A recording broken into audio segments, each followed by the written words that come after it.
Cool, let's go. So last week we finished Darksiders Genesis.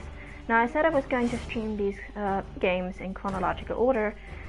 So today we are going to continue the stream with Darksiders 1, but we're not going to play all of Darksiders 1. We're basically going to play the prologue of Darksiders 1, because then the game skips ahead about 100 years, and in those 100 years is when Darksiders 3 and Darksiders 2 take place. So I'm going to play the prologue of Darksiders 1, and then we're going to switch to Darksiders 3, so there's going to be a short cutoff in this stream while I'm switching games, but that's only going to be for like a minute. And we're basically going to play two different games today. Now, as before, I'm going to give background info on the lore where I can, on the continuity and so on. And yeah, we're starting with one character that we have already seen in Genesis, War, and this is basically where the main story begins. Alright, so we want to start a new game. Yes, I want to override my autosave file, thank you. Alright, and we're playing on normal difficulty, obviously, because I don't hate myself. And this is a choice that I'm only getting because I have already beaten the game once. We are going to say no to this because I want to play this game like we were starting fresh. Alright. And hello and welcome to the chat, Femsy Kitten. So it's never set in universe which year exactly this takes place, but the game came out in 2010, so... Since the dawn of time, the armies of heaven and hell have waged an endless war. Drawn to the conflict was the Charred Council, an entity bound by ancient laws to preserve order and balance. It held that any great power, unchecked, threaten the very fabric of the universe.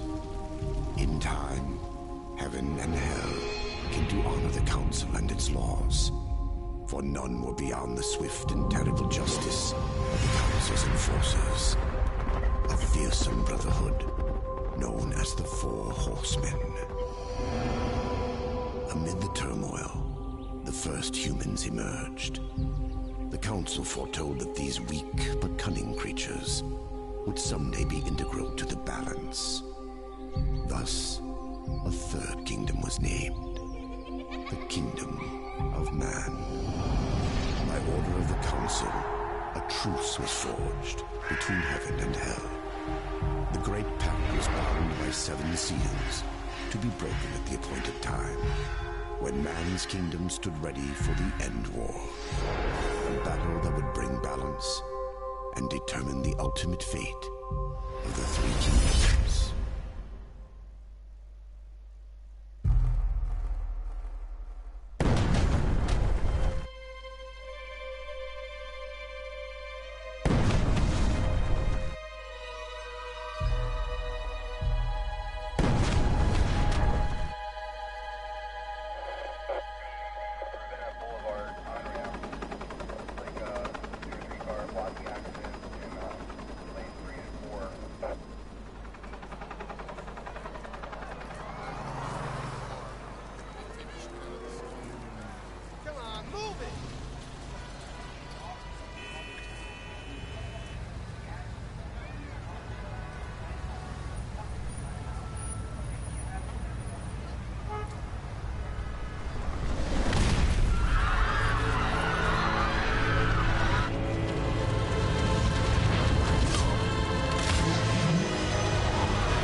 Alright, there we go. So, hello to the stream, Sen and Satya. Yes, Sen, hopefully your internet will hold out this time. And here we are, at the beginning of Darksiders 1 with War and the beginning of the apocalypse. Now, as I said before, we don't know exactly when this game takes place, what specific year in our time basically. But the game came out in 2010, so I think it's a safe bet to say that it happened sometime around that. If this was 2020 in-game, then yes, it would probably be an improvement over this year, let's be honest. So what we have seen now in the backstory, pretty much all of this is still canon, except for the fact that, judging by this narration, the horsemen were already horsemen before humanity emerged, which they were not. So that's the one thing that's basically been headcanon, but has basically been retconned. But everything else...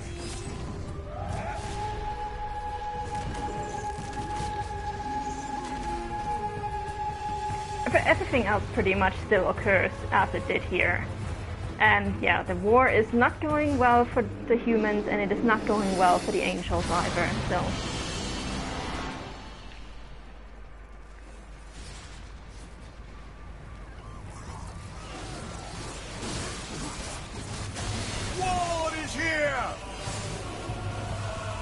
I just realized the sound for the voices somehow is really low.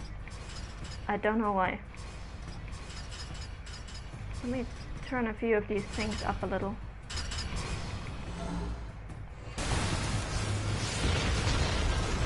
Okay, let me know if you guys can still hear me correctly. If not, I'll change the settings back.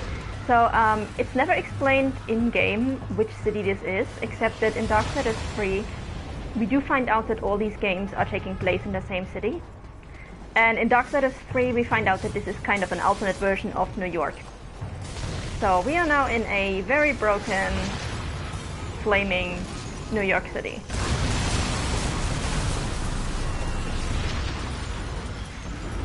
Alright, now if you are into getting achievements, there's an achievement over here for hitting a helicopter with a car, which I just missed. Too bad. But yeah, we're not going trophy hunting here, so we're not gonna come back to this. These big gates here, this golem dude, we're gonna get to those later. We will also see them in Darksiders 2. They are actually pretty important to the plot.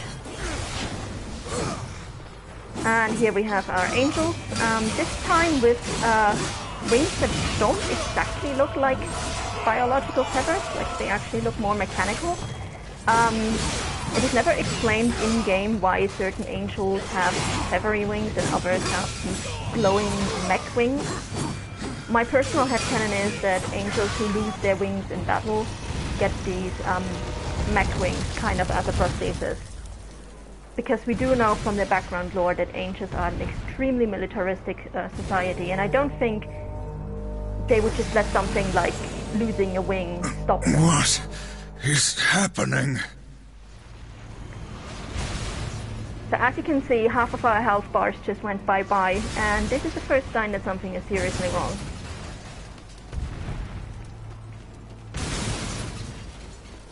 And also, let me see if... Oh yeah, there's a human. Stay there. So you can see War is actually pretty tall. Like, this human is about 6 feet. We're probably a good head taller than that. And we are bulky as fuck. Game sound is a touch too loud? Okay, I'll dial it back a little bit. Ba-bum.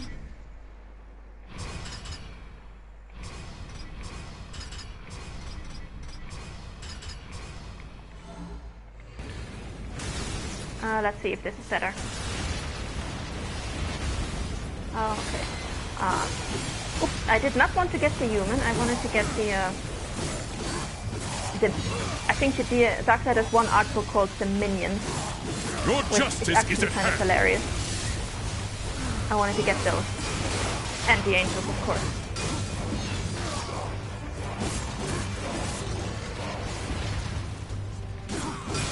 And I think also somewhere around here there should be a television screen where we can actually see where all these meteors have hit. We will not yield!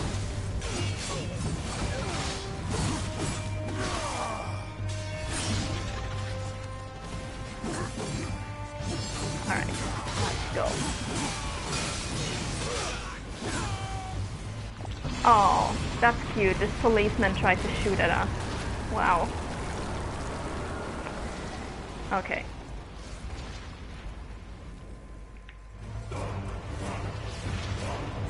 So let's see. One thing that I found hilarious, if you were here for the beginning cutscene, and if you looked at the map, the disaster map where all these meteors were striking, it was basically like nothing striking in Nevada. It's like, oh yeah, here we go. I love looking at this map. It's like no demon has any interest in Canada. Who cares about Canada? Who cares about, like, if you're living, what is this, Montana? If you're living like up here in Montana, who gives a fuck about you? No demons there. So just a little side note. Anyway, we're gonna continue onwards and gonna leave all these poor sad humans to their fate.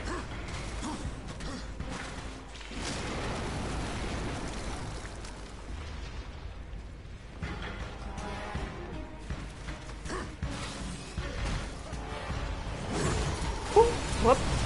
There we go.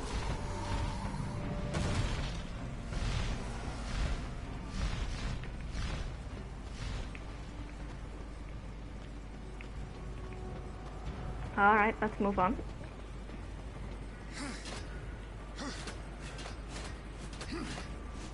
I also love this movie poster. Let me just have a look at it again.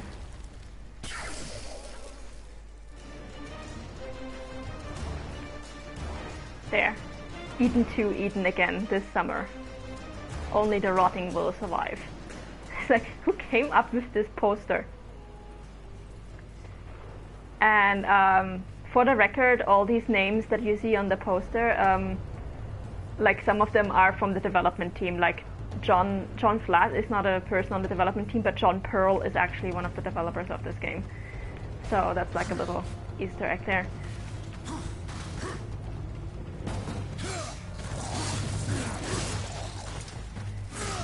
And overall, I think Death is more agile than War, except War can somehow climb faster. Don't ask me how, but he can climb faster, which I find hilarious.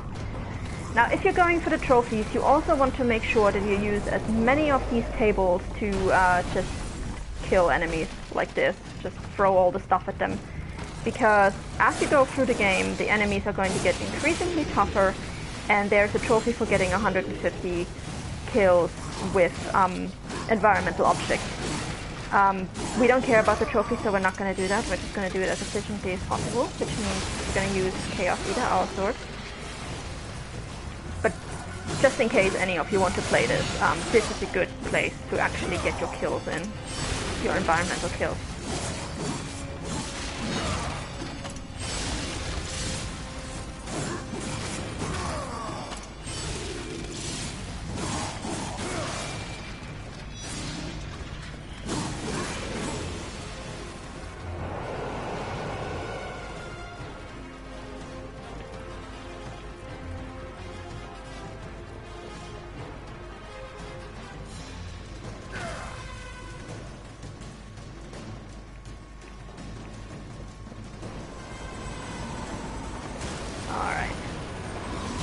Also, fun fact, in the game files, this level, this prologue level, is called Mayhem, which is hilarious because now we have a level that's called Mayhem, a difficulty in Genesis that's called Mayhem, and Strive's Horse that's called Mayhem.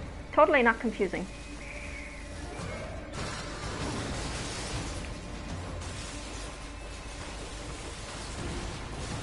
And this is the point at which the game finally actually tells you that you can throw stuff at enemies. We will not yield. Which comes in handy for getting rid of the angels, because obviously they can fly and we cannot.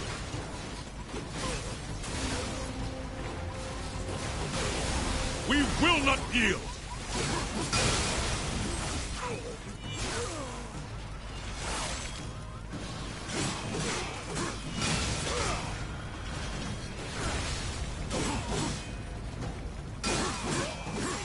Now the ancients are a little weird as far as takedowns go, because you have a very narrow window for takedowns, and if you don't use it, they will just get up again and continue fighting you.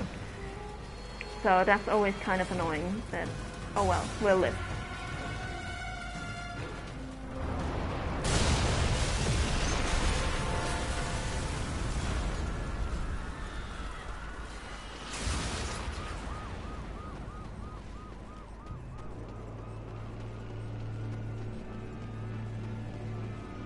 And now we're going to see a familiar face again.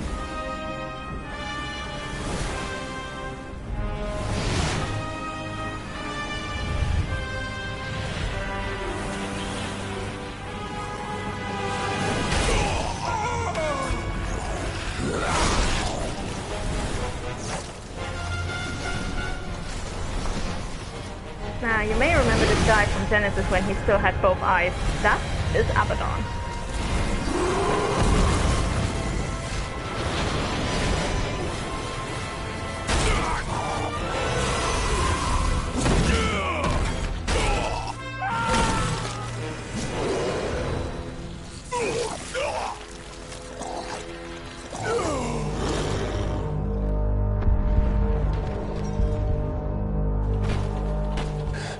Impossible. Abaddon. What is this? Where are my brothers? This cannot be. The final seal.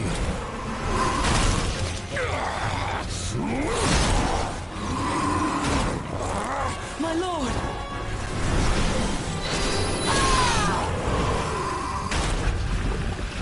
How did this happen? I love how Uriel is just in the background just saving his ass.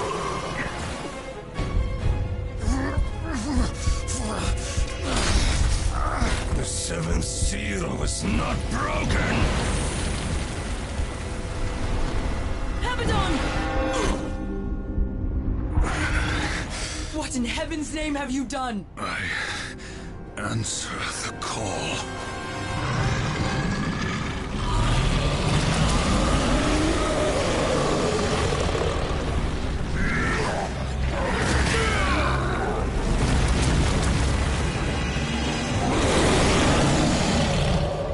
So this is the demon Straga who just killed Abaddon.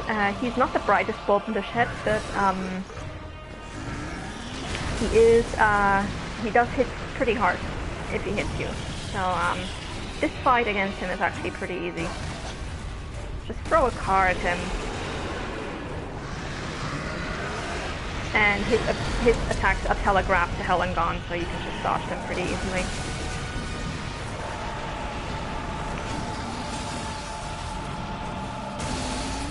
There you go.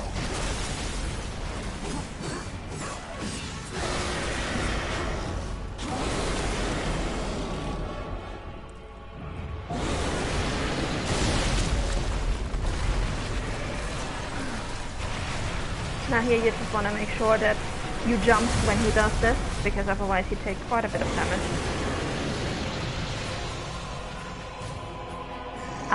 As for the question from the chat, from Wimpy Kitten, why did Uriel blame War for this dude popping up and killing Abaddon?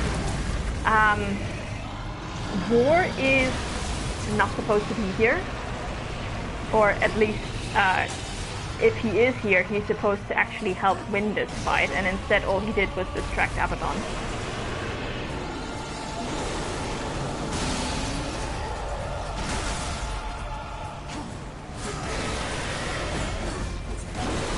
So the thing is, Uriel actually is in love with Abaddon, and Abaddon will later claim that at some point he loved her.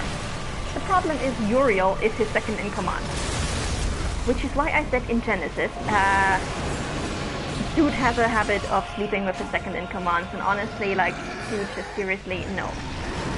That's just bad for business, that's bad for the relationship, that's bad for everyone. Just stop.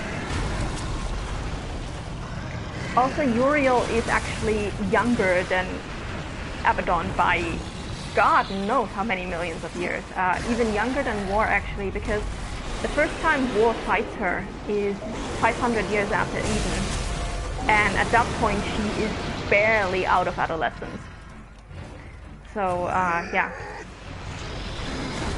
A little bit of background info on Uriel and Abaddon there. I think mostly she was just pissed off that Abaddon distracted him, and also they believe that War started the apocalypse by coming to Earth.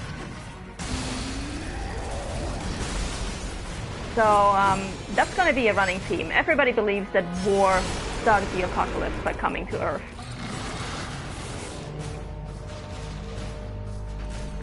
So here we go again, getting more of our power sapped. The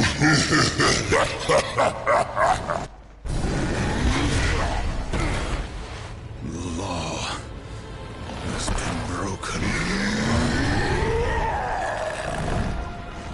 And so have you, horseman.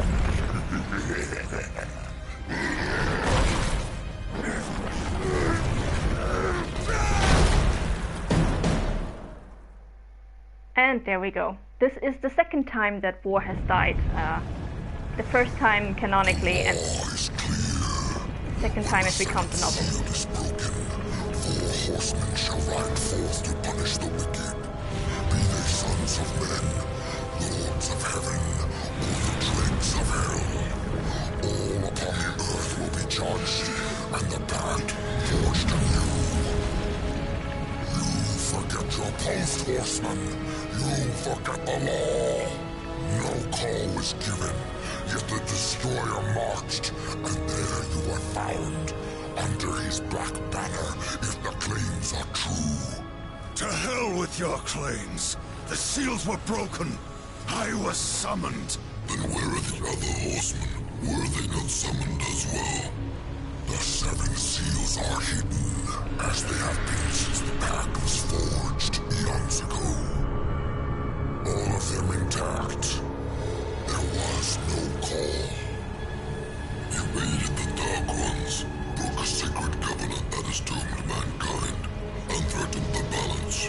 Do you deny it? When I rode, heaven and hell were already at war. Abaddon was there. He knew something.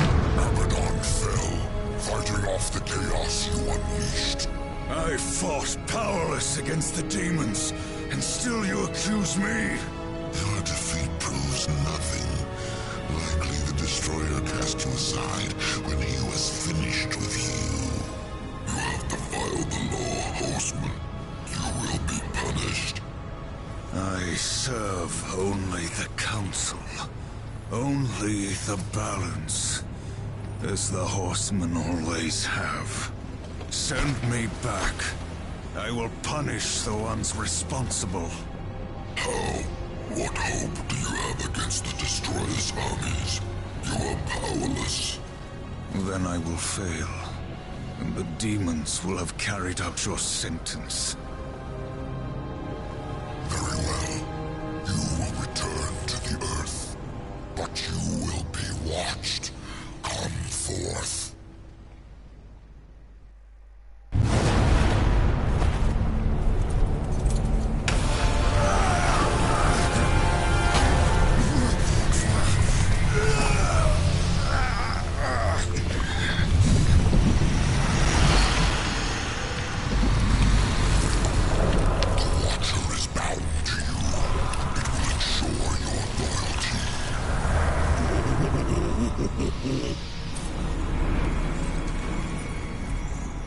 Remember that, or I will really get under your skin.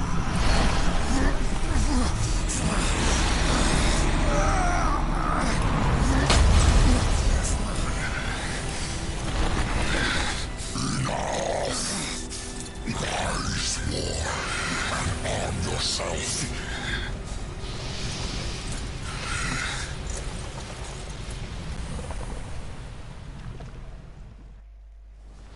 Alright, so here we go. First of all, hello to the meowing cat who joined us in the stream. Secondly, the question that Satya just posted in chat, wondering what point in time they gave this speech, that's actually something that we will get into in just a few minutes. The angry blade thirsts for destruction. Yeah, shut up, Council, I don't care. I'm going to get to that in a few minutes, as soon as we switch the games, because we are not actually going to continue from here. We are going to switch to Darksiders 3 now. But before we do that, there's just a few things I wanted to say. So first of all, if the seals had really been broken, all 4 horsemen would have come to Earth. But since War was there on his own, everybody believed that he essentially just marched to Earth without due cause, and as such triggered this final fight between Heaven and Hell, which has now cost Heaven one of its biggest and most powerful commanders, Abaddon. He's supposed to be the most powerful warrior in the in all of Heaven, in the White City. So yeah, the Ancients are pissed, the Council is pissed. War doesn't understand what he did wrong, because as far as he was concerned, he did get the call to come to Earth, and he did nothing wrong. So this entire game is basically going to be a quest to clear our name, and like I said, we are going to get to that later, because the rest of this game takes place 100 years in the future, and Darksiders 3 and Darksiders 2 are in between that. So we're now actually going to switch games, and that means the stream is probably going to cut out for just a few seconds. So